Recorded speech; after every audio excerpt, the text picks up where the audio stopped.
A mighty dragon descends on the girls' school, leaving destruction and terror behind terrified everyone.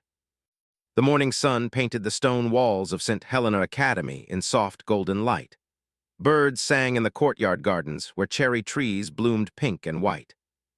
It was Tuesday, and the girls of the boarding school walked between buildings carrying their books and laughing about weekend plans. Miss Sarah Chen stood at the window of her biology classroom on the second floor. She watched her students arrive for third period. Sarah loved teaching at this school on New Terra, a peaceful human colony world far from Earth. Here, young women came from across the galaxy to learn science, art, and literature. "Good morning, Miss Chen," called Amelia Brooks as she entered the room. The 16-year-old girl had bright eyes full of curiosity. She always sat in the front row and asked the most questions. "Good morning, Amelia," Sarah replied with a warm smile. Ready for today's lesson about atmospheric pressure. Younger students played in the courtyard below. Teachers walked between buildings. The maintenance staff trimmed hedges near the main gate. Then everything changed. A massive shadow fell across the entire school. The bright morning turned dark as if a huge cloud had covered the sun. Sarah looked up from her writing. Through the tall windows, she saw something enormous blocking the light. "Miss Chen, what is that?" Amelia pointed at the window, her voice shaking. Before Sarah could answer, a deafening roar split the air. The sound was so loud that windows rattled in their frames. Girls covered their ears and screamed. Sarah felt the vibration in her chest like thunder during a storm.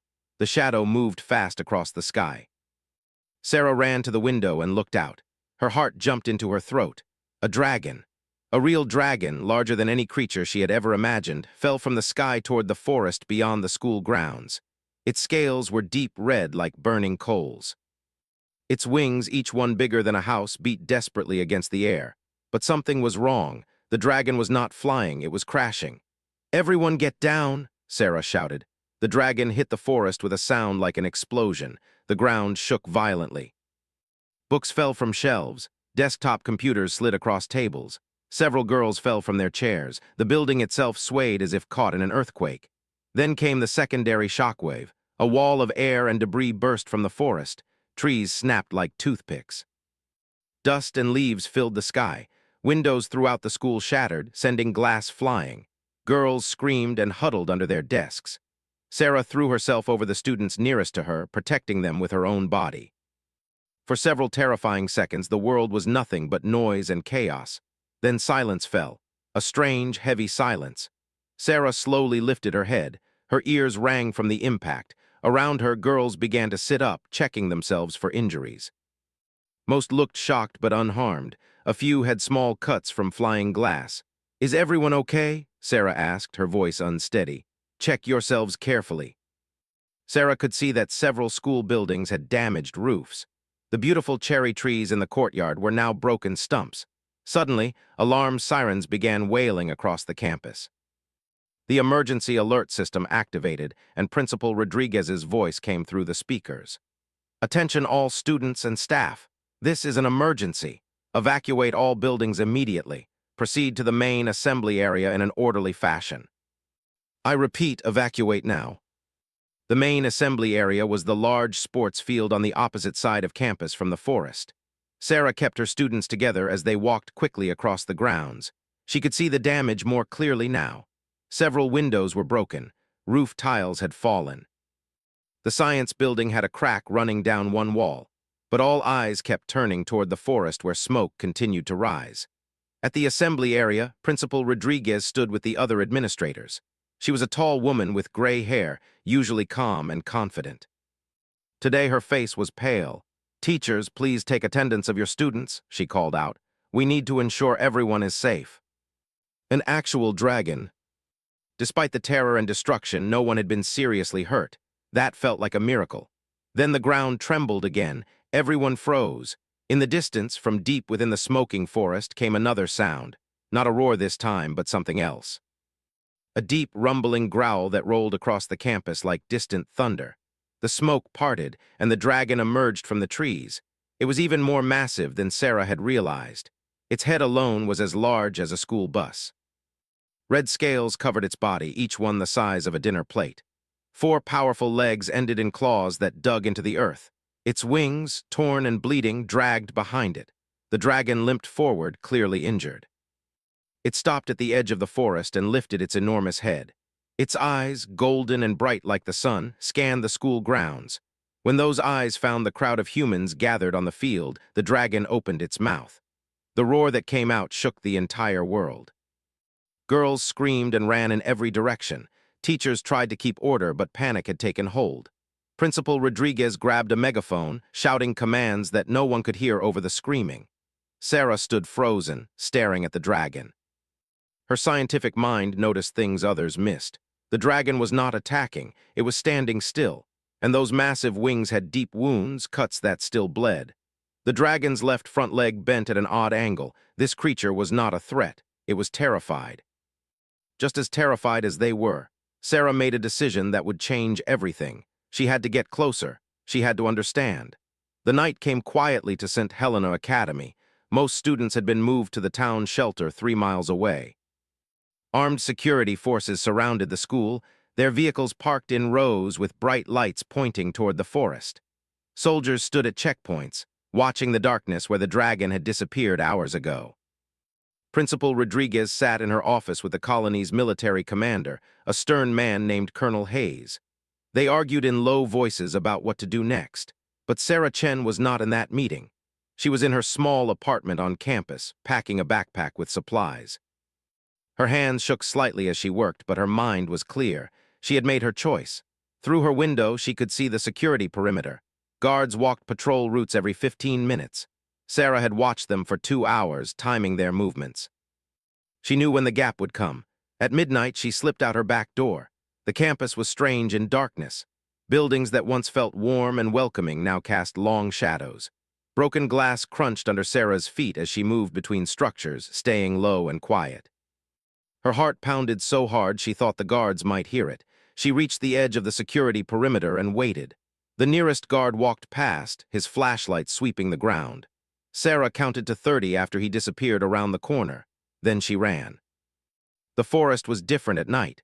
Trees that had seemed friendly in daylight now looked twisted and threatening.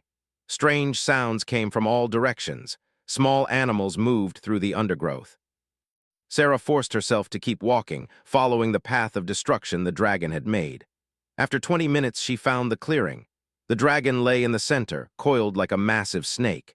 Its red scales looked black in the moonlight. One wing was folded against its body.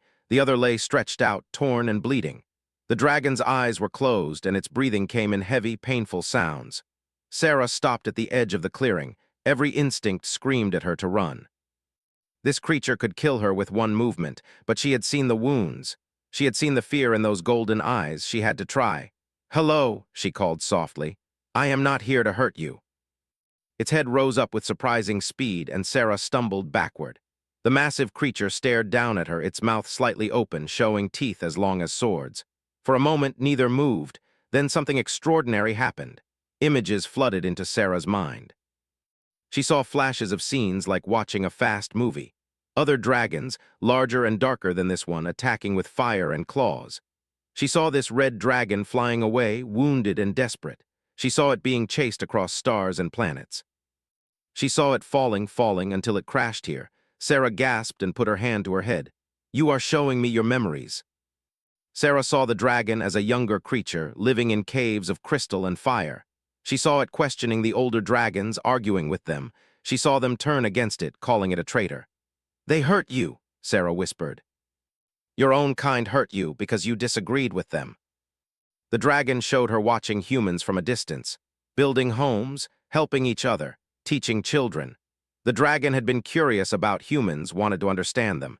The older dragons had called this weakness. They said humans should be feared or conquered, not studied. When this dragon refused to attack human colonies, they named it an enemy. "You protected us," Sarah said, understanding now. "And they punished you for it." Sarah Chen. The right wing had tears that would never heal properly without help. Worst of all, the cuts were infected. Even in the moonlight, Sarah could see the skin around them was swollen and hot. "You need medicine," Sarah said. "Those wounds will make you very sick." 4 figures emerged from the trees, and Sarah's heart sank. But these were not soldiers, they were students. Amelia Brooks led the group, followed by 3 other girls from Sarah's class. They carried backpacks and looked both terrified and determined. "Miss Chen, we followed you," Amelia said quietly. "We want to help. You said scientists must be brave enough to learn the truth." "What do you have in your bags?" Sarah finally asked. The girls opened their backpacks. Inside were medical supplies stolen from the school nurse's office.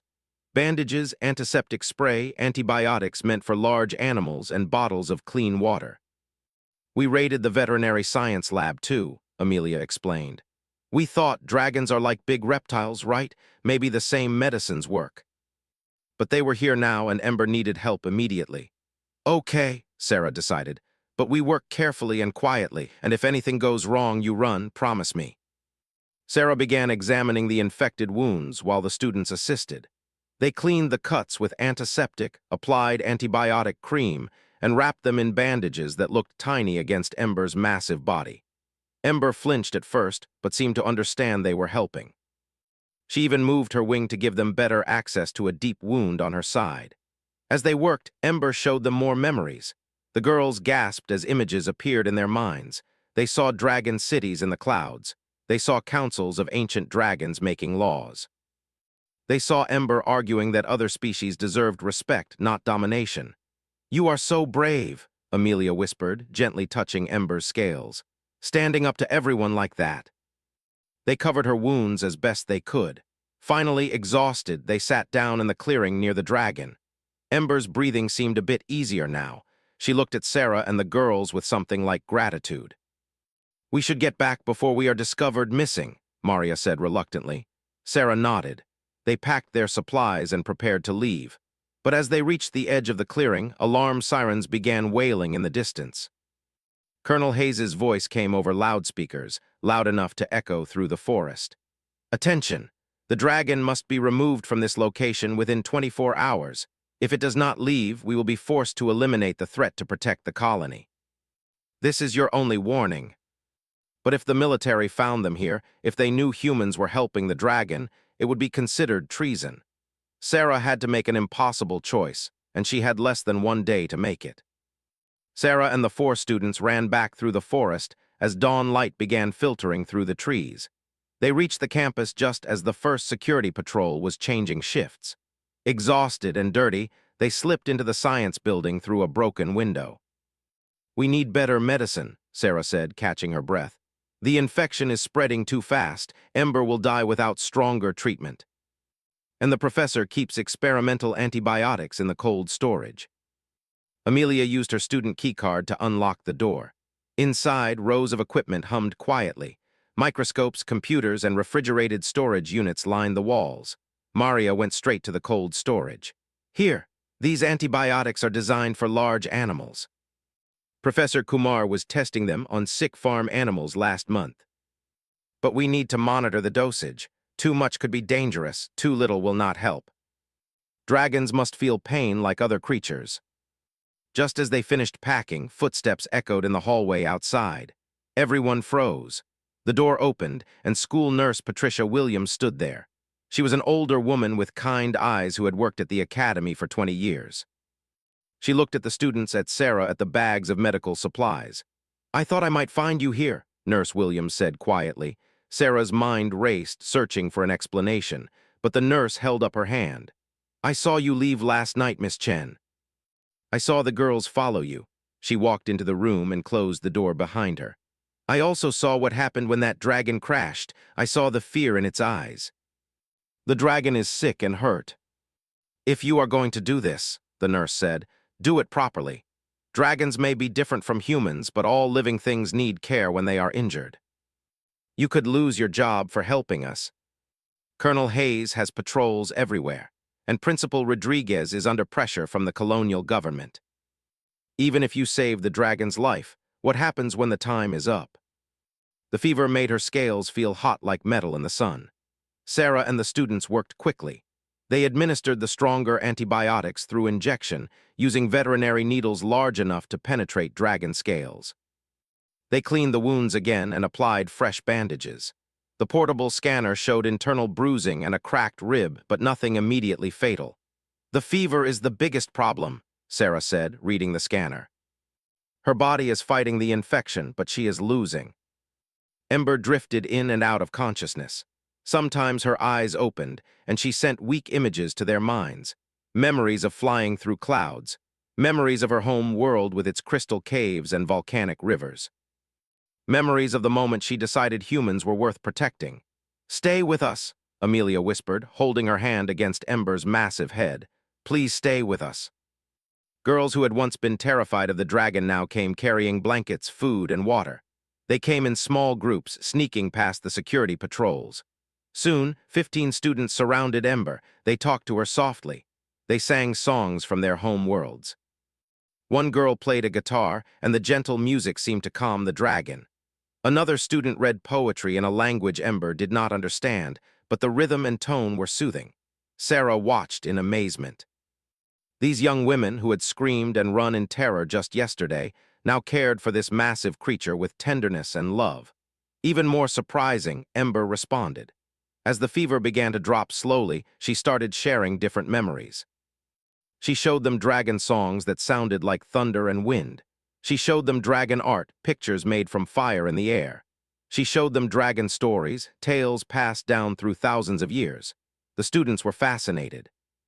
Maria, who studied art, sketched the images Ember shared. Jessica, who loved history, asked questions through thoughts and feelings. The dragon and humans were learning from each other. Principal Rodriguez discovered them at sunset. She stood at the edge of the clearing with 2 security guards, staring at the scene. Students sitting peacefully around a dragon, medical equipment everywhere. Sarah Chen administering medicine like Ember was just another patient. "Miss Chen," the principal said, her voice tight with stress, "what exactly is happening here?" "I have orders to ensure no one approaches it." "How do you know this?" "She shares memories and feelings. She is intelligent, curious, and kind. Everything we have been told about dragons being mindless monsters is wrong." The principal gasped and stepped back. In her mind, she saw Ember's memory of watching human teachers help students learn. She saw Ember's admiration for human compassion. "She has been watching us," Principal Rodriguez whispered, "watching our school. She was curious about how we teach and care for young people." Then she looked at her security guards. "Leave us," she ordered, "and do not report what you saw here. That is a direct command." "The military deadline is in 12 hours, she said quietly. "Colonel Hayes will not change his mind. Even if I wanted to protect her, I cannot stop what is coming." As if responding to her determination, alarm sirens began wailing across the entire colony. But these were different sirens, not the emergency alert from before. These were the sirens that meant only one thing: incoming spacecraft. Everyone looked up at the sky. Through the trees, they could see lights appearing in the atmosphere. Not one ship, not 2. An entire fleet of massive vessels descended through the clouds. Dragon ships. Sarah's portable scanner beeped urgently. She looked at the screen and her blood went cold. The scanner was picking up a transmission being broadcast across all frequencies. A deep, ancient voice spoke in the dragon language, but the translation came through clearly on human devices across the colony. "Humans of New Terra. You are harboring a criminal of the Dragon Empire. Surrender the traitor called Ember who questions within 6 hours, or your colony will be considered an enemy of our kind. This is your only warning. I am Supreme Wing Commander Skorath, and I have come for my daughter." And he had come to finish what the other dragons started. The dragon fleet hung in the sky like dark storm clouds. 20 massive ships, each one larger than any human vessel, blocked out the stars. Their presence sent waves of fear through the entire colony. In the forest clearing, Ember trembled despite her fever. Sarah felt the dragon's terror through their mental connection. This was not just fear of punishment. This was the fear a child feels when facing an angry parent. "Your father," Sarah said softly, placing her hand on Ember's scaled head. "He came himself." He had never changed his mind about anything, and he believed his daughter had shamed their entire family. Principal Rodriguez stood up, her face pale but determined. "We need to contact the colonial government immediately. This is now a diplomatic crisis." Video screens showed the dragon fleet above and connected to other human colonies across the sector. Sarah stood before them all, with Amelia and the other students beside her. They had insisted on coming, refusing to abandon Ember even now. Colonel Hayes slammed his hand on the table. This is insane. We should hand over the dragon and avoid a war. One creature is not worth risking millions of human lives. She only refused to attack innocent people. Is that what we punish now, choosing peace over violence? Their technology is centuries ahead of ours. Maybe they should start, Maria added. Maybe someone needs to show them a different way. Broadcast it across the galaxy. Let other species see what is really happening. But he did not specify how. Perhaps he would accept a formal hearing instead. The governor looked at Sarah. Would you be willing to speak for Ember? But she looked at Amelia and the other students at their brave young faces and found her courage. Yes, Sarah said, I will speak for her. Then Skorath's deep voice came through the communication system. Very well. I will hear what these humans have to say in defense of my traitorous daughter. But know this, if your words do not satisfy me, the judgment will be swift and final. She sat in the forest with Ember, preparing what she would say. The dragon's fever had finally broken, but she was still weak. Ember shared more memories, showing Sarah the beautiful parts of dragon culture. Their art, their poetry, their ancient history. She wanted Sarah to understand that not all dragons were cruel. I will try my best, Sarah promised, but your father does not sound like someone who listens easily. As a young dragon, Ember had asked her father why they ruled other species through fear. Skorath had answered that power was the only language the universe understood. Kindness was weakness. Mercy was foolishness. Ember had never believed that. And now she would face her father's judgment for that belief. Morning came too quickly. The auditorium filled with people. Students, teachers, colonists, soldiers, and journalists from across human space. Cameras pointed at the stage where Sarah would speak. Screens showed millions more watching from distant worlds. Then Skorath arrived. The ancient dragon was twice Ember's size. His scales were black like midnight, edged with gold. Scars from countless battles marked his body. His eyes burned with fierce intelligence and absolute certainty. He entered the auditorium through the massive main doors, which had been removed to allow him passage. The entire room fell silent. Even seasoned soldiers looked terrified. Skorath positioned himself at one side of the stage. His presence dominated the space. When he spoke, his voice shook the walls. Humans, I am Supreme Wing Commander Skorath. I have come for my daughter who abandoned her duties and her kind. Speak your defense if you dare. She showed courage by questioning traditions that harm others. These are not crimes, these are virtues. She brought shame to our family. She could have attacked us, forced us to help her. Instead, she communicated peacefully. She shared her knowledge. She showed us kindness even while suffering. Footage showed Ember sharing memories with them. Video captured the dragon allowing frightened girls to treat her wounds. Pictures displayed students sitting peacefully around Ember, learning from each other. This is what we saw, Sarah continued. Not a dangerous monster. Not a traitor. We saw an intelligent being who believed that different species could understand each other. Who believed that strength should protect, not destroy. He was looking at the images of his daughter with the human students. Then the unexpected happened. A new voice spoke through the communication system, then another, and another. Alien species from across the sector began broadcasting their own messages. The Centauri, the Andromeda Collective, the Sirius Coalition, species that had remained silent for centuries. They spoke of dragon oppression, of being forced to submit through fear, of losing their freedom because they could not fight back. They said they had watched the hearing. They had seen Ember choose peace over violence. They had seen humans show her compassion, and they said it was time for things to change. Skorath listened as species after species spoke out. Sarah could see the ancient dragon's expression shifting. He had believed the entire galaxy accepted dragon rule. He had not known how much resentment and pain existed beneath the surface. You see, Commander, Sarah said gently, your daughter did not betray dragon values. She discovered new ones. She learned that true strength comes from inspiring respect, not fear, from building bridges, not burning them. Finally he spoke, his voice heavy with something that might have been doubt. My daughter questioned everything I taught her, everything I built. How can I accept that she might be right and I might be wrong? Ember entered, still weak but determined. She walked slowly to the stage and stood before her father. The two dragons stared at each other. Then Ember sent images not just to Skorath but to everyone watching. She showed them a vision of a different future. Dragons and humans working together, species sharing knowledge instead of fighting, a galaxy built on cooperation instead of domination. Skorath looked at his daughter, at the humans who had saved her life, at the students who had overcome their fear to show kindness, at the galaxy watching and hoping for change. Then the ancient dragon made a decision that shocked everyone. "Trial by combat," Skorath declared. "My daughter and I will fight. If she wins, I will accept that her way has merit. If I win, dragon law stands unchanged." Sarah's heart sank. They had 12 hours to prepare Ember for a battle she could never win. The 12 hours before the combat passed like a dream. Sarah and the students refused to leave Ember's side. They worked frantically, knowing their friend faced an impossible challenge. "Your father is twice your size," Sarah said, examining Ember's still healing wing. "And you are not fully recovered. This is not fair." But she also sent feelings of gratitude. Even if she lost, she had experienced something her father never had. She had known friendship with another species. That was worth everything. "We will not accept that," Amelia said firmly. "There must be something we can do."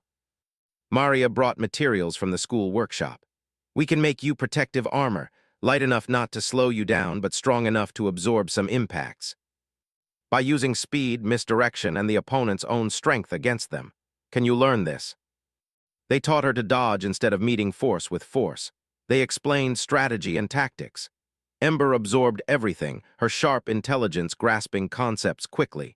She practiced moving in new ways, using her smaller size as an advantage rather than a weakness.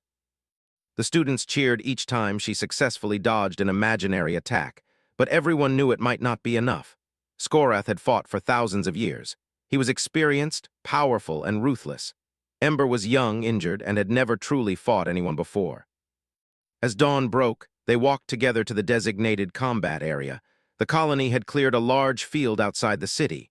Thousands of people gathered to watch in person. Billions more watched on screens across the galaxy. Skorath waited at one end of the field.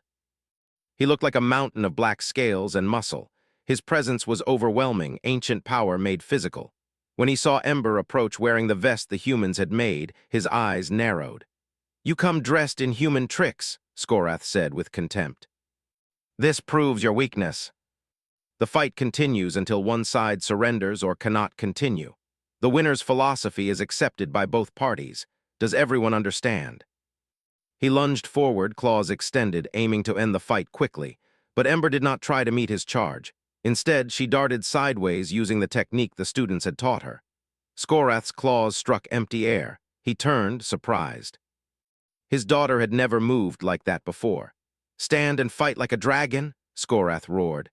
"I am fighting like a dragon who learned from humans," Ember replied. She circled him carefully, using her smaller size and agility.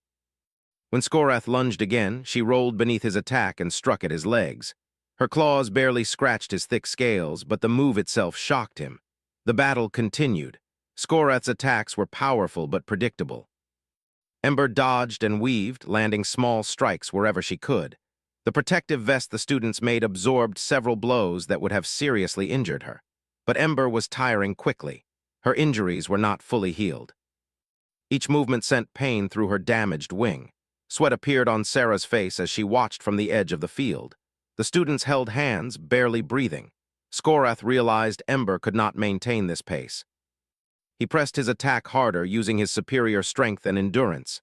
His claws caught Ember's shoulder, tearing through the vest. She cried out in pain and stumbled. "You fight well," Skorath admitted, pressing his advantage. "But clever tricks cannot defeat true power forever." It was heading directly toward the crowd of watching humans, toward the students who had helped Ember, toward Sarah, Amelia, Maria, and Jessica. Ember saw it coming. She could dodge. She could save herself and let the humans take the hit. It would not kill them, but they would be seriously injured. Instead, Ember threw herself in front of her father's tail. The impact sent her flying across the field. She crashed into the ground and did not get up. The students screamed. Sarah ran forward, but soldiers held her back. Skorath stood frozen. He stared at his daughter, then at the humans she had protected. For the first time in thousands of years, the ancient dragon looked uncertain. "She could have one," Skorath said quietly. In that moment, she could have let me strike those humans and used my distraction to attack, but she chose to protect them instead, even knowing it meant losing everything. Her breathing came in shallow gasps. The combat was over, she had lost, but Skoreth did not declare victory. Instead, he lowered his massive head next to Ember's. "I taught you that strength was everything," Skoreth said. "That showing mercy was weakness. That protecting those weaker than yourself was foolish." He paused, and when he spoke again, his voice shook. "I was wrong." Skoreth lifted his head and addressed the watching galaxy. "My daughter showed me something I had forgotten. True strength is not dominating others. True strength is choosing to protect, even at cost to yourself. She fought bravely. She fought cleverly. But most importantly, she fought with honor and compassion. These are not weaknesses. These are the highest virtues. Her way has merit. Her path has value." Skoreth watched as the humans tended to his daughter with such care. Nurse Williams arrived with medical equipment. More students came with water and blankets. Even soldiers who had been ready to fight dragons hours ago now helped make Ember comfortable. "This is what you saw in them," Skoreth said to Ember. "This compassion, this ability to help even those who are different, even those they feared." This was why she believed humans and dragons could be friends instead of enemies. Over the following weeks, changes began. Skoreth announced that dragons would reconsider their relationship with other species. He invited human representatives to the dragon homeworld for discussions. Other alien species, encouraged by what they had witnessed, began speaking up about building a new galactic community based on cooperation. St. Helena Academy became famous across known space. It was renamed the Interspecies Cultural Center. Students from dozens of species applied to attend, including young dragons. The school that had once been threatened by a dragon was now teaching dragons and humans together. Sarah was appointed the first director of human-dragon relations. She traveled between worlds, helping build understanding between species that had been enemies for millennia.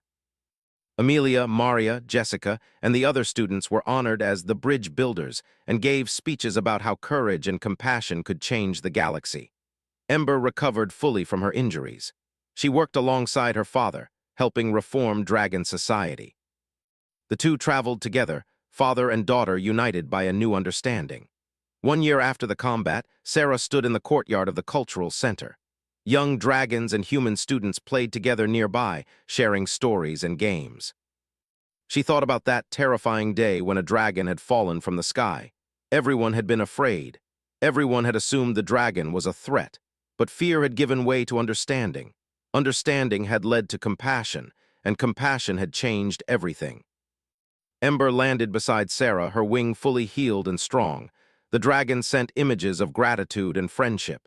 "We changed each other," Sarah said, touching Ember's scaled head gently. "You taught us that dragons could be kind. We taught you that being different from your family could be right." Sarah smiled. It was a beautiful dream, and thanks to a wounded dragon and some brave students, it was becoming reality. The greatest lesson, Sarah realized, was simple. The bravest thing anyone can do is show compassion when they are terrified. That courage, more than any weapon or power, could heal the deepest wounds and bridge the widest divides. And sometimes, the most important discoveries begin not with answers, but with questions. Questions like the ones Ember had asked. Questions that challenged what everyone believed was true. In the end, it was not strength that saved them all. It was the willingness to understand, to help, and to believe that even ancient enemies could become friends. That was the real power. That was what changed the galaxy forever. The Enclawed is AI and can make mistakes. Please double-check responses. Sonnet 4.5.